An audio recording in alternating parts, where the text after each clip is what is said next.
Kwa majina naitwa Richard Wafula.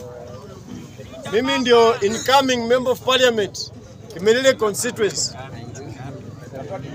Mr. Speaker, unajua ukifika mahali ukiona mtoto anaenda haja ndogo ama haja kubwa nyuma ya nyumba, kumaanisha ya kwamba baba yake na mama yake walimfunza hivyo na wanatumia hivyo kwenda nyuma ya nyumba.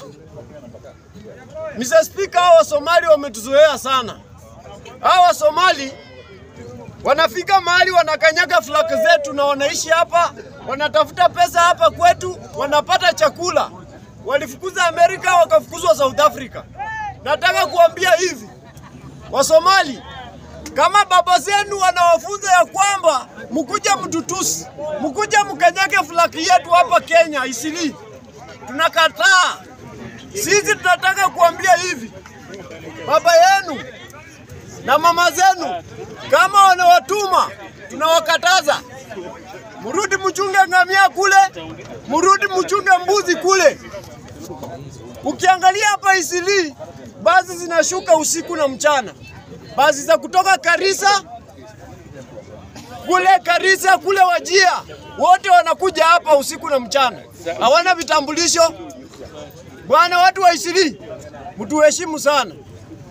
Ukiangalia hii mambo ya ODM, Mr. Speaker, nataka kuambia Mr. Raila Odinga ya kwamba mzee, lazima wakati mwingine ambao unafaa kuwe serious, ya kwamba hao watu wenye wametuma ya kwamba wakae opposition kama Sifuna, wengine wanatafuta pesa yao ya campaign 2027 kwa sababu wanataka pesa yao ya kucampaign.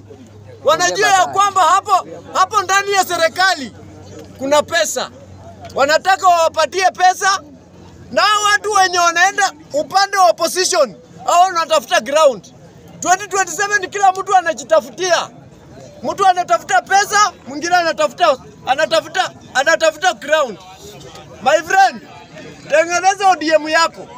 Kama mtu ni kutengeneza DAP, kama anatengeneza DAP yake, wacha tengeneze. Uliona juzi hapo Kakamega, wakati watu walikuwa wamefahamia Sifuna, baba aliamuka na akatetea Sifuna. Akasema ya kwamba Sifuna is very right. Yeye anamaanisha nini? Sifuna akiongea, baba ndiye ameongea. My friend, chama iko inaenda. Amkeni mtetee chama yenu. Wananchi hawataki mara hii kama ni chama mnaenda nayo. Wananchi wanataka muwatetee. Wanataka mkae nao. Mr. Raila Odinga, bwana, it is time right now to fight for a Kenyan. It is time now kuangalia wananchi wanapata maslahi gani. Sai juzi, Mr. Speaker, wacha niongezee hii ya kwamba tuliona Aaron Cheriot akisema vitambulisho zetu ni karatasi.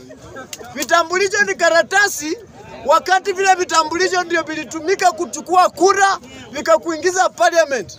My friend, heshimu vitambulisho zetu na uheshimu kura zetu, ya kwamba zile ndio zinakulipa mshahara, zile ndio zinakupatia allowance, zile ndio zinafanya unatusomea. Aaron Cheriot, kama hivyo ndio umeshikana na Wasomali kutuharibia nchi yetu, tunakataa. Asanteni sana.